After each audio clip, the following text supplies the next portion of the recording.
दिलाय की रे सर्वांना?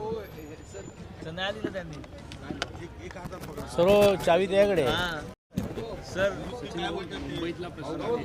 मुंबईमधून सर्रास मुलं आता एक गेल्या 2 दिवसापासून या प्रश्नावरती स्थगन द्यावं अशी आम्ही विनंती करतो. कालही स्थगन घेतलं नाही. मी आजही माझ्याकडे हा स्थगनाची कॉपी आहे की तब्बल 36 दिवसामध्ये, अवघ्या 36 दिवसामध्ये 80हून जास्त मुलं आणि मुली हे बेपत्ता होतं. हे काही शोभनीय नाही आहे. आणि मुंबईसारख्या शहरामध्ये जर हे होत असेल तर सर्वसामान्य महाराष्ट्रामध्ये जे राहणारे नागरिकांना काय भयभीतचं वातावरण आहे हे तुम्हाला आपल्याला सर्वांना कळेल.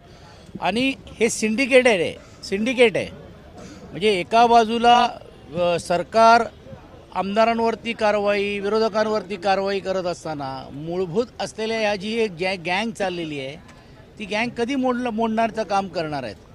आणि ही जी लोक जी आहेत हे ठराविक त्यांचा नेक्सेस आहेत. सर्व अधिकाऱ्यांना ह्या गोष्टीतली माहिती असते, कारण हे वारंवार हे पकडले जातात, परत बेलवरती बाहेर येतात आणि ह्याच्यावरती कडक कारवाई करणार आहेत की नाही करणार आहेत.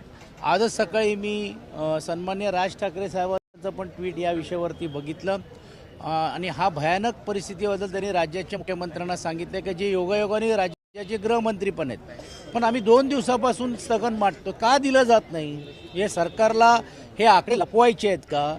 आणि मग आज जर ट्विट आल्यानंतर ह्या प्रश्नाला आता वाचा फुटणार आहे. आणि मी आता स्थगन दिलेलं आहे. 12च्या जे सभागृहाचं कामकाज तहकूब करून या विषयावर चर्चा व्हावी अशी आमची सर्वांची इच्छा आणि अपेक्षा आहे.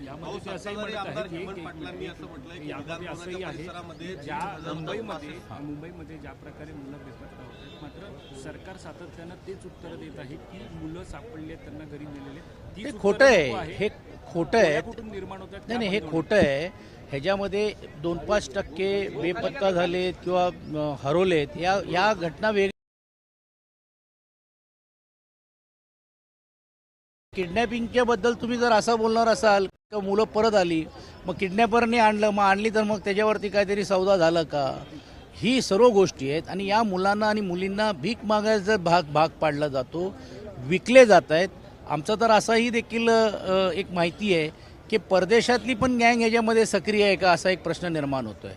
काल हेमंत पाटीलांनी जे सांगितलं ही दुर्दैवी आहे की सत्ताधारीच जर आता असे बोलायला लागले, त्यातून ते आपल्याला स्पष्ट झालेलं की नेमकं काय चाललेलं आहे.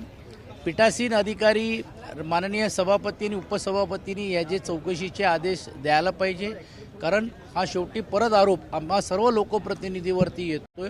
अर्थात खालच्या ज्या अधिकाऱ्यांच्या या चुकामुळे मला असं वाटते की पीठासीन अधिकारी बदनामी जर होत असेल तर हे योग्य नाही. बाजूला नक्षल जिल्हा आहे, त्यामुळे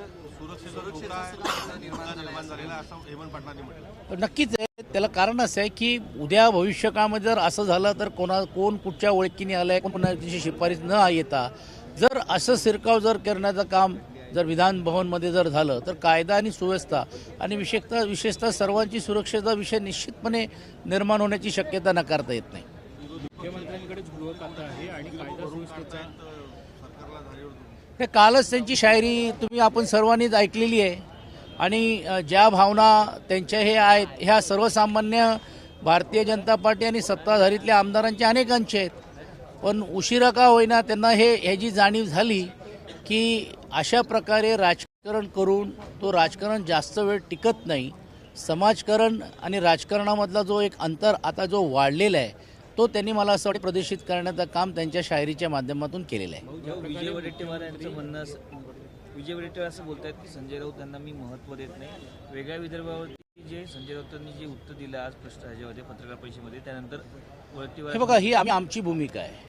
आणि कालच आमच्या पक्षप्रमुखांनी पण सांगितलं की शिवसेनेची जी आमच्याकडं गेलेली जी लोक आहेत त्यांची भूमिका याच्याबद्दल काय. कारण भारतीय जनता पार्टीचे राज्याचे मुख्यमंत्री आणि महसूल मंत्री पोट तिडकीने सांगतात की हो हे आमच्या एजेंडामध्ये आहे, हे आम्ही करणारच आहोत.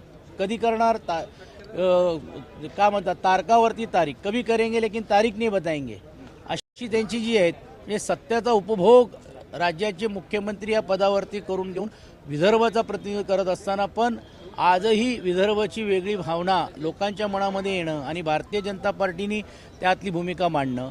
आणि म्हणून आम्ही आमची भूमिका ही महाराष्ट्र एकसंघ राहिला पाहिजे ही आज नाही, संयुक्त महाराष्ट्रासाठी जो लढा ज्या थोर वीरांनी दिलेला आहे त्या सर्वांचा अवमान एका बाजूला होता कामा नये, म्हणून आम्ही आमची भूमिका आज नाही अगोदर आहे, पण जे त्यांचे मित्रपक्ष आहेत ते भूमिका का मांडायला तयार नाही आहे.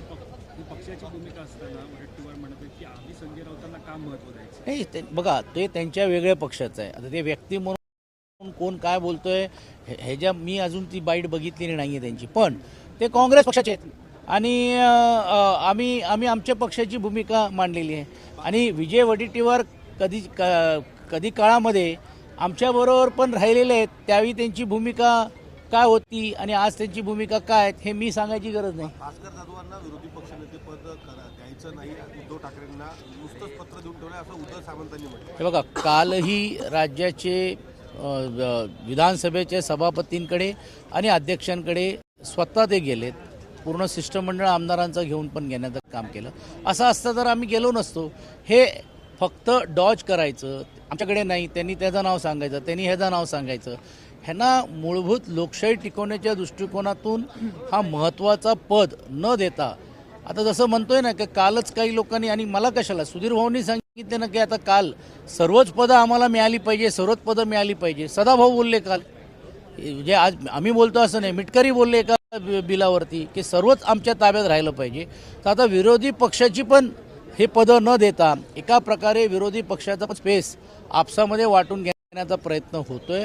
पण लोकशाही हे टिकवणं आमचं हे कर्तव्य आहे, म्हणून त्यांचा आवाज म्हणून वेळप्रसंगी सभागृहामध्ये, वेळप्रसंगी रस्त्यावरती आम्ही त्याचा आवाज म्हणून घेऊन निश्चितपणे भांडल्याशिवाय आम्ही राहणार नाही, पद मिळो किंवा नाही मिळो. सर, मुख्यमंत्र्यांकडे गृहमंत्री आहे आणि राज्यामध्ये कायदा सुव्यवस्थेचा प्रश्न आहे. आज अंतिम आठवडा प्रश्न आहे, कायदा सुव्यवस्थेचा मुद्दा आहे.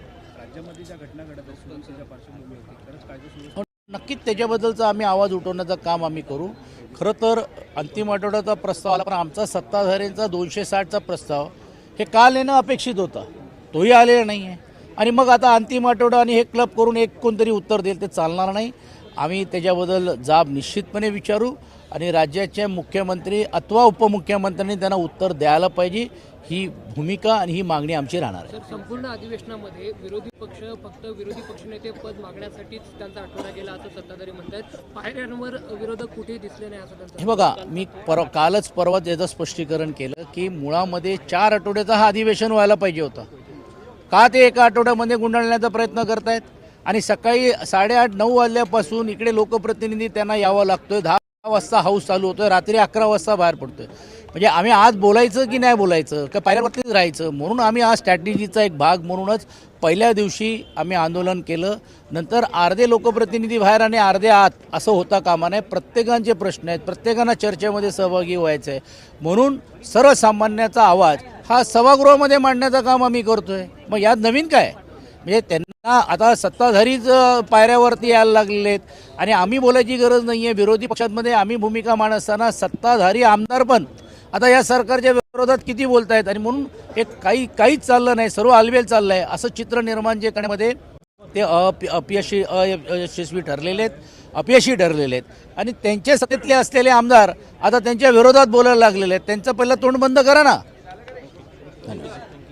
पार्टी आणि सारथीच्या संदर्भात अजित पवारांनी विधानसभेमध्ये निवेदन केलं, तर त्यांनी स्कॉलरशिपसाठी एकाच कुटुंबातले 5-5 जण PhD करू लागले, ठराविक विद्यार्थ्यांसाठी प्रत्यक्ष कोटी जातात, अशा पद्धतीचं वक्तव्य त्यांनी केलं. ते चुकीचं आहे. तो त्यांचा मूलभूत अधिकारी आहे. जर ते कुटुंब जर त्या समाजाला जर असतील आणि त्यांनी त्या समाजाचा तुम्ही शासनाने घटनेनुसार त्यांना दिलेला अधिकार आहेत, मग त्यांची चूक आहे का त्या एका कुटुंबामध्ये ते राहत आहेत म्हणून घेऊन. पार्टी असेल ही संस्था का झालेली आहे, पार्टीची ही स्थापनाच मूलभूत अशी झालेली जे उपेक्षित असलेल्या लोकांना वरती आणणं, आणि त्यामध्ये जर एक समाजाचीच जर जास्त असेल तर तो त्यांचा दोष नाही आहे. आणि असं कुठे ठरलेलं नाही समाजामध्ये एकच माणूस शिकू शकतो. जसं सर्व स्पर्धेमध्ये सर्वजण येऊ शकतात, तसं विशेष सामाजिक आणि मागासवर्गीय समाजासाठी ही स्थापना आणि ही अट घटनेनुसार परमपूज्य भारतरत्न डॉक्टर बाबासाहेब आंबेडकरांनी दिलेली आहे. त्याचा स्वीकार केलं. मग एका बाजूला अजितदादा धर्मनिरपेक्षची गोष्ट करतायत आणि अशा प्रकारे बोलून ते नेमकं त्यांची भूमिका काय हेही सर्वसामान्य लोकांच्या मनामध्ये प्रश्न निर्माण होतोय. धन्यवाद.